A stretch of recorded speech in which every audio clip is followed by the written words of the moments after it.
S-400 air defence సిస్టమ్ను కూల్చేశామని పాక్ అసత్య ప్రచారం చేస్తోంది. కానీ S-400 ఎయిర్ డిఫెన్స్ సిస్టమ్ సమర్థవంతంగా పనిచేస్తోంది. హిమాలయన్ రీజియన్లో 3 ఫైటర్ జెట్స్ కూలిపోయాయని పాక్ ప్రచారం చేసింది. కానీ ఎలాంటి fighter jets కూలిపోలేదు.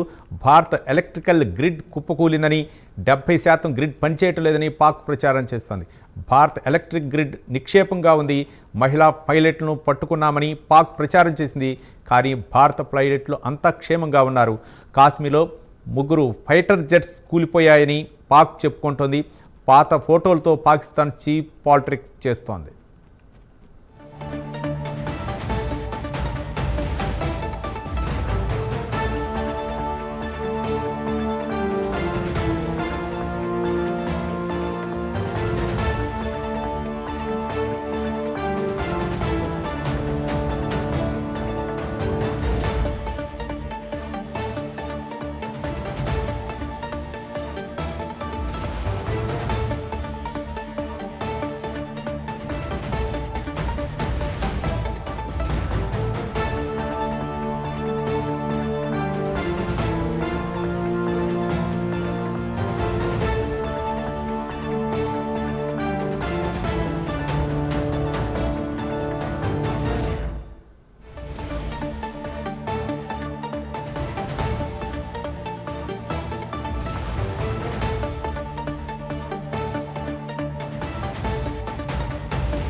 S-400 air defence సిస్టమ్ను కూల్చేశామని పాక్ అసత్య ప్రచారం చేస్తుంది. కానీ S-400 ఎయిర్ డిఫెన్స్ సిస్టమ్ సమర్థవంతంగా పనిచేస్తుంది. హిమాలయన్ రీజియన్లో 3 ఫైటర్ జెట్స్ కూలిపోయాయని పాక్ ప్రచారం చేసింది. కానీ ఎలాంటి ఫైటర్ జెట్స్ కూలిపోలేదు. భారత ఎలక్ట్రికల్ గ్రిడ్ కుప్పకూలిందని, 70% గ్రిడ్ పనిచేయటం లేదని పాక్ ప్రచారం చేస్తోంది. భారత ఎలక్ట్రిక్ గ్రిడ్ నిక్షేపంగా ఉంది. మహిళా పైలట్లను పట్టుకున్నామని పాక్ ప్రచారం చేసింది. కానీ భారత పైలట్లు అంతా క్షేమంగా ఉన్నారు. కాశ్మీర్లో 3 ఫైటర్ జెట్స్ కూలిపోయాయని పాక్ చెప్పుకుంటుంది. పాత ఫోటోలతో పాకిస్తాన్ చీప్ పాలిటిక్స్ చేస్తోంది. దీనిపై మరింత సమాచారం మా ఇన్పుట్ ఎడిటర్ రాజేందర్ లైవ్ ద్వారా అందిస్తారు.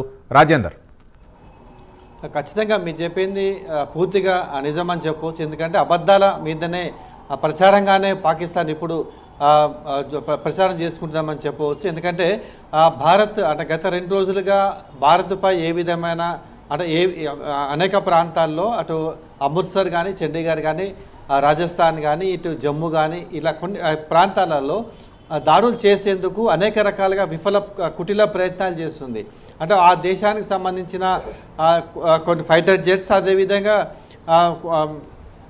ఆత్మాహుతి డ్రోన్లు కూడా మన దేశం మీద ప్రయోగం చేస్తున్న పెద్ద ఎత్తున డ్రోన్లను మన దేశంలో వాళ్ళు ఏదైతే ఎంచుకున్నారో ఆ ప్రాంతాల టార్గెట్గా పంపిస్తున్నారు. అయినా కానీ వారి పప్పులు ఏమి ఉడకట్లేవు. ఎందుకంటే మన రక్షక రంగం మొత్తం కూడా ఆయుధాలు అంటే మన త్రివిధ దళాలు మొత్తం కూడా ఎప్పటికప్పుడు అప్రమత్తంగా ఉండి వారు వేసేటువంటి ఎత్తులను మొత్తంగా చిత్తు చేస్తున్నారు. అంటే ఈ నేపథ్యంలో వారు దిక్కుతోచిన పరిస్థితులు ఉన్నారు. ఈ నేపథ్యంలోనే వారు పూర్తిగా వారి స్వదేశంలోనే స్థానికుల నుంచి, ప్రజల నుంచి పెద్ద ఎత్తున విమర్శలు వస్తున్న నేపథ్యంలో ఇప్పుడు వారు అబద్ధపు ప్రచారం మీదనే ఆధారపడి ఉన్నారు. అనేక అబద్ధ ప్రచారాలు చేసుకుంటూ పాత వీడియోస్, పాత పోస్టు పెడుతూ వారు పబ్బం గడుపుకోవాల్సిన పరిస్థితి ఏర్పడిందని కూడా మనం స్పష్టంగా చెప్పవచ్చు. అంటే ఈ అబద్ధపు ప్రచారాలు ఏ విధంగా చేసుకుంటుందంటే ఉదాహరణగా మనం చూసినట్లయితే S-400 ఎయిర్ డిఫెన్స్ సిస్టమ్ మొత్తం కూడా పేల్చివేసినవని ప్రచారం చేసుకున్నారు. కానీ భారత్కు ఉన్నటువంటి ఆయుధ సంపత్తిలో అది చాలా కీలకమైనది, చాలా పవర్ఫుల్. ఇప్పటికే యుద్ధానికి సంబంధించిన వారికి ఏదైతే ఎయిర్ క్రాఫ్ట్లు మన దేశం వైపు అంటే మన దేశంలో వారు ఎంచుకున్న ప్రాంతాల వైపు వస్తున్నారో వాటిని సమర్థవంతంగా తిప్పికొట్టి గాలిలోనే వాటిని విధ్వంసం చేసేటువంటి ఘనత ఈ S-400కు ఉన్న నేపథ్యంలో వాటిని మొత్తం కూడా దీన్ని కూల్చేసామని చెప్పేసి ప్రచారం చేసుకుంటున్నారు. కానీ మన రక్షక దళాధికారులు మాత్రం ఇది పూర్తిగా తప్పు. మనకున్నటువంటి ఈ S-400 ఆయుధాలను ఏ ఒక్కటి కూడా పేల్చివేతకు గురి కాలేదని వారు స్పష్టంగా చెప్పినారు. రైట్ రాజేంద్ర, అంటే రక్షణ వ్యవస్థలో సాంకేతిక పరంగా భారత్ అయితే మాత్రం ప్రపంచంలో 4వ స్థానంలో ఉంది. ఒక పక్క ఆర్థిక వ్యవస్థ పటిష్టం చేసుకుంటూ, మరో పక్క రక్షణ రంగాన్ని పటిష్టం చేసుకుంటూ భారత్ అభివృద్ధి పదంలో ఉంది. ఈ నేపథ్యంలో భారత్ చేస్తున్నటువంటి ప్రయత్నాలు అవ్వచ్చు, భారత్ ఈ యొక్క ఉగ్రవాదంపై చేస్తున్నటువంటి ప్రయత్నాలు ఏమాత్రం కూడా పాకిస్తాన్ ధీటైనటువంటి సమాధానం ఇవ్వలేకపోతుంది. మరోపక్క పాకిస్తాన్పై ముప్పెట దాడి జరుగుతున్నటువంటి నేపథ్యంలో గతంలో ఎప్పుడో జరిగినటువంటి విషయాల్ని లేకపోతే ఫేక్ ప్రచారం చేయటం, వీటితోనే పాకిస్తాన్ పబ్బం కట్టుకుంటుందనుకోవచ్చా? అక్కడ ఉన్నటువంటి వ్యతిరేకత, అంటే ముఖ్యంగా అక్కడ పౌర సమాజంతో ఎదురవుతున్నటువంటి ఆ యొక్క వ్యతిరేకతని ద్వారా ఈ యొక్క ఫేక్ న్యూస్ ద్వారా ఎన్కాష్ చేసుకోవాలని పాకిస్తాన్ ప్రయత్నిస్తుంది అనుకోవచ్చా రాజేంద్ర? ఖచ్చితంగా. ఎందుకంటే ఇప్పటికే మనతో 2 రోజుల యుద్ధంలో వారు చిత్తుచిత్తుగా వారికే తీవ్ర నష్టం జరిగింది. ఎందుకంటే అటు ఇప్పటికే భారతదేశము ఏదైతే సింధూర్ ఆపరేషన్ సింధూర్ మొదలుపెట్టిన తర్వాత దానికంటే ముందే అనేక కీలక నిర్ణయం తీసుకుంది. ఒకవైపు ఆ సింధు జలాలు కూడా నిలిపివేసి ఆ ఒప్పందం రద్దు చేసుకుంది. దాంట్లో వరల్డ్ బ్యాంక్ ముందు పెట్టాలనేటువంటి ఉవ్వులు ఉన్నా కానీ వారికి అక్కడ కూడా పాకిస్తాన్కు అక్కడ నుంచి నిరాశ ఎదురైంది. అదేవిధంగా వాణిజ్యపరంగా అనేకమైన కఠిన చర్యలు తీసుకుంది. దిగుమతులు మొత్తం కూడా పూర్తిగా నిషేధించినట్టు కూడా మన కేంద్ర ప్రభుత్వం ప్రకటించింది. ఇక మరోవైపు కీలకంగా నదీ జలాలకు సంబంధించి, అంటే సముద్ర మార్గానికి తీరానికి సంబంధించి మన ఓడలు అటువైపు కానీ వారి ఓడలు మన వైపు రాకుండా ఇప్పటికే కఠినమైనటువంటి ఆంక్షలు విధించింది.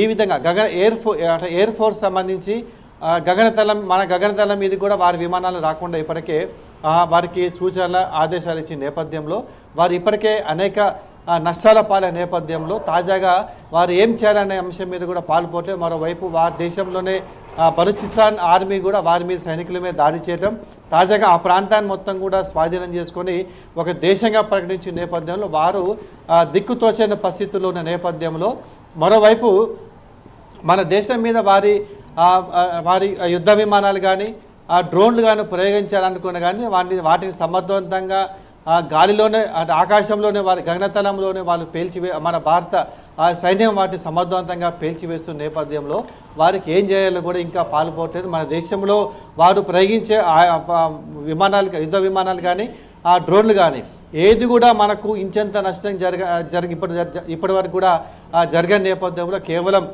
చిన్నపిల్లలు స్థానికుల టార్గెట్ కానీ వారు ఆర్మీ దాడి చేసే దాంట్లో మాత్రమే 16 మంది మృతి చెందినట్టు మన భారత అంటే సైన్యం ప్రకటించిన నేపథ్యంలో వారికి ఎలాంటి ఆస్తి నష్టం జరగలేదు మన భారతదేశంలో. కానీ అటువైపు పాకిస్తాన్లో మాత్రం పోర్ట్లు నష్టపోయినాయి, విమానాశ్రయాలకు సంబంధించి నష్టపోయినాయి, ఇలా అనేక ప్రాంతాలు నష్టపోయింది. దీంతో పాటు కీలకంగా ఉన్నటువంటి ఉగ్రముఖుల కూడా స్థావరాలు కూడా నేలమట్టం చేసిన నేపథ్యంలో పూర్తిగా ఆ దేశం అన్ని విధాలు కూడా మనం ఢీకోలేని పరిస్థితుల్లో ఉన్నట్లు కూడా మనం తెలుస్తుంది. ఈ నేపథ్యంలోనే వారు కేవలం ఫేక్ ప్రచారం, స్థానికంగా ఏదో ప్రజలను మభ్యపెట్టాలనే ఉద్దేశంతో మేము కూడా భారత్పైకి తీవ్రంగా దాడి చేస్తున్నాం, ఈ విధంగా జరిగింది అనేటువంటి తప్పుడు ప్రచారం మీదనే వారు ప్రచారం చేసుకుంటున్నా కానీ ప్రపంచాన్ని వ్యాప్తంగా కూడా వాస్తవ పరిస్థితులు ఇప్పుడు మన భారతదేశం కేంద్ర ప్రభుత్వం ఎప్పటికప్పుడు కూడా ప్రపంచ దేశాలకు వివరిస్తున్న నేపథ్యంలో వారు ఏం ఆరోపణ చేస్తున్నారు, జరిగిన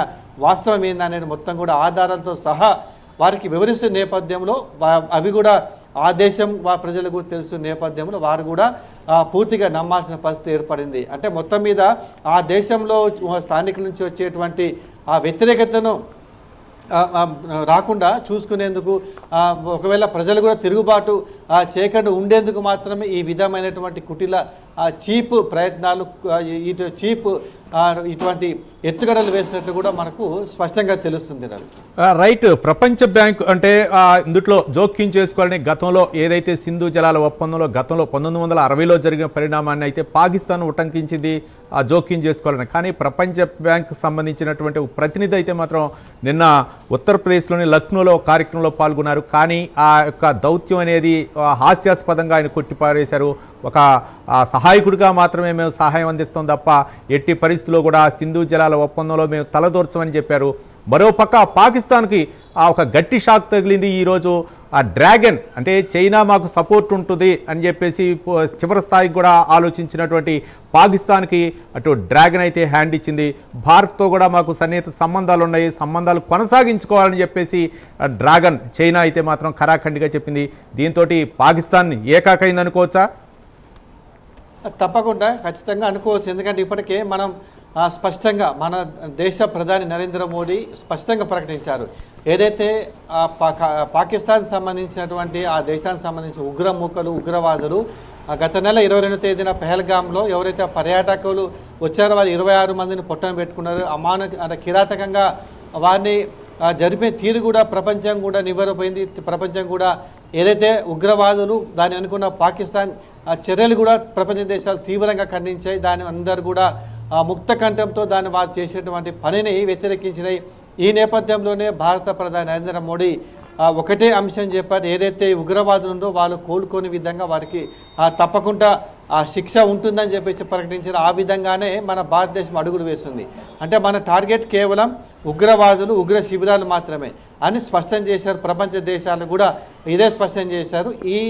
ఆ స్పష్టతతోనే ప్రపంచ దేశాలు కూడా అగ్రదేశాలు కూడా మనకు సపోర్ట్ నిలిచాయి. ఏదైతే ఉగ్రవాదాన్ని అంతమొందించాలి, ఆ ఉగ్రవాదం అనే పదాన్ని కుకుటి వేలుతో పెకిలించాలనేటువంటి సందర్భంలో ఏదైతే భారత్ ఒక పూనుకుందో, ఈ నియంత్రణకు భారత్ పూనుకుందో దానికి మద్దతు ఇవ్వాలనేటువంటి సంకల్పంతో ప్రపంచ దేశాలు కూడా మనకు పూర్తిగా మద్దతు ప్రకటించాయి. కానీ ఆ విధంగానే మనం ఆపరేషన్ సింధూర్ పేరుతో ఆక్రమిత కాశ్మీర్, అదేవిధంగా పాక్, ఈ రెండు ప్రాంతాల్లో ఆ దేశంలో ఉన్నటువంటి రెండు ప్రాంతాల్లో కూడా ఎక్కడెక్కడ ఉగ్రవాద శిబిరాలు ఉన్నాయి, అక్కడ కీలకమైనటువంటి లష్కర్ తోయిబా కానీ జైషే మహమ్మదియా ఇటువంటి సంస్థల ఉగ్రవాద సంబంధించి వీరు ఎక్కడ శిక్షణ ఇస్తున్నారు, వాళ్ళు ఎక్కడ వ్యూహాలు చేస్తున్నారు, వాళ్ళు ఎక్కడ తలదార్చుకుంటున్నారు అనేటువంటి స్థావరాలు మొత్తం కూడా వ్యూహాత్మకంగా మన దేశం మన ఆర్మీ అధికారులు కనుక్కున్న తర్వాత మొత్తం 21 ఉన్నట్లు కూడా వారికి ఇప్పటికే 22 ఉన్నట్లు ఇప్పటికే గుర్తించిన నేపథ్యంలో ఆ టార్గెట్గానే ప్రధానంగా లష్కర్ తోయిబా, అదేవిధంగా జైషే మహమ్మదియా ఈ రెండు సంస్థలు అయితే ఉండేవో 9 ప్రాంతాల్లో వాళ్ళు గుర్తించి వాటిలో మెరుపు దాడి కేవలం 23 నిమిషాల వ్యవధిలోనే 9 కీలక స్థావరాలని నేలమట్టం చేసిన నేపథ్యంలో పాకిస్తాన్ ఉక్కిరిబిక్కిరి మనం చెప్పవచ్చు. ఏదైతే మనం పాకిస్తాన్ ప్రజలు కానీ అదేవిధంగా పాకిస్తాన్ ఆర్మీ కానీ వారిని ఏమాత్రం టచ్ చేయకుండా కేవలం ఉగ్రముఖుల మీదనే మనం మెరుపు దాడి చేసాం. దీని ప్రపంచ దేశాలు కూడా మద్దతు నిలిచాయి, మనం చేసినటువంటి పనికి సమర్థించినాయి. కానీ అటువైపు పాకిస్తాన్ మాత్రం దీనికి డిఫరెంట్గా మన దేశంలో ఉన్నటువంటి కీలక ప్రాంతాల ఎయిర్పోర్ట్లు కానీ ఇట్లాంటి ప్రాంతాలు కానీ దీంతో పాటు బార్డర్లో ఉన్నటువంటి ప్రాంతాలు గ్రామాలు అదేవిధంగా స్థానిక లక్ష్యంగానే వాళ్ళు దాడులు చేసే నేపథ్యంలో ప్రపంచ దేశాలు కూడా ఎప్పటికప్పుడు మన రక్షణ శాఖ అధికారులు, కేంద్ర విదేశాంగ శాఖ అధికారులు ఎప్పటికప్పుడు వాస్తవ నివేదికలు వాస్తవాలు మొత్తం కూడా వాళ్ళ కళ్ళ ముందు ఉంచుతున్న నేపథ్యంలో వారికి కూడా ఏం జరుగుతుంది అనేది కూడా ఇప్పటికీ అర్థమైంది. మన పాకిస్తాన్ మాత్రం మన దేశంలో కీలక ప్రాంతాలు అదేవిధంగా స్థానికులు లక్ష్యంగానే టార్గెట్ చేస్తుంటే భారత్ మాత్రం ఉగ్ర శిబిరాల టార్గెట్ మాత్రమే దాడి చేస్తుందని చెప్పేసి వారు కూడా ఇప్పటికే గుర్తించాయి. అయితే ఏదైతే భారత్ ఈ విధానాన్ని ఎంచుకుందో పాక్ కూడా ఇంకా రెట్టింపుగా మనతో కయ్యానికి కాల్దువే పరిస్థితి ఏర్పడిన నేపథ్యంలో వారికి గట్టి బుద్ధి చెప్పాలనే లక్ష్యంతోనే ఆపరేషన్ సింధూర్ 2.0 కొనసాగించి దాంట్లో మాత్రం పాకిస్తాన్లో ఉన్నటువంటి కీలక ప్రాంతాల మీద ముక్కుముడిగా దాడులు చేసింది భారత సైన్యం. దీంట్లో వారికి అనేక విధాలుగా నష్టం ఉన్న నేపథ్యంలో తాజాగా వారు ఎప్పటికప్పుడు కూడా మన కవ్వింపే చేసే విధంగానే ఇంకా వాళ్ళ కుటిల ప్రయత్నాలు ఎత్తులు వేస్తూనే ఉన్నారు. రవి రైట్ రాజేంద్ర, అంటే ప్రధాని నరేంద్ర మోదీ మీరు చెప్పారు, అంటే నరేంద్ర మోదీ వ్యాఖ్యానించినటువంటి వ్యాఖ్యలు ఏవైతే ఉన్నాయో మా యొక్క పందా అవ్వచ్చు లేకపోతే మా దాడి అవ్వచ్చు ఉగ్రవాదం పైనే, ఉగ్రవాదాన్ని ఒకటి వేలుతో సహా తీసివేయాలి, పీకటి వేలుతో సహా తీసివేస్తాం, అది ఎక్కడున్నా సరే ప్రపంచ దేశాలను కూడా ఒక తాటిపైకి తీసుకొచ్చిన మన భారత ప్రధాని నరేంద్ర మోదీ భవిష్యత్తులో విశ్వగురు అవ్వాలి భారతదేశం అనేటటువంటి చేసినటువంటి ప్రయత్నాలు అవ్వచ్చు, ఇవన్నీ కూడా ప్రపంచ దేశాలు ఉగ్రవాదాన్ని తుదిమిట్టించాల్సిందే అనేటువంటి ఏదైతే సందేశం తీసుకున్నారో అన్నీ కూడా ప్రపంచ దేశాలన్నీ కూడా మద్దతు పలుకుతున్నాయి. ఈ నేపథ్యంలో డ్రాగన్ కూడా వెనుకడుగు వేసింది, మరోపక్క అమెరికా కూడా వెనుకడుగు వేసే అవకాశాలు ఉన్నాయనుకోవచ్చా? ఓ పక్క ఆర్థికంగా అవ్వచ్చు లేకపోతే రక్షణ వ్యవస్థలో అవ్వచ్చు భారతదేశం అయితే పరిపుష్టిగా ఉంది. ఆ రక్షణ రంగానికి విషయానికి వస్తే ప్రపంచంలోనే 4వ స్థానంలో భారత్ ఉంది. నేపథ్యంలో ఒక పక్క రష్యా సపోర్ట్, మిగిలినటువంటి దేశాలన్నీ కూడా భారత్, ఇంత బలమైన దేశాన్ని పాకిస్తాన్ ఏ విధంగా అంటే ఒక కవ్వింపు చర్యలకు పాల్పడటం, నియంత్రణ రేఖ వెంబడి కవ్వింపు చర్యలకు పాల్పడటం, అమాయకులైనటువంటి పౌరులపై లక్ష్యంగా దాడులు చేయటం, పాకిస్తాన్ చేస్తున్నటువంటి ఇట్లాంటి నీచమైనటువంటి బుద్ధికి సరైనటువంటి గుణపాఠం చెప్పాలని ఇప్పుడు భారత పౌర సమాజం అంతా కూడా ఎదురు చూస్తుందనుకోవచ్చా రాజేందర్?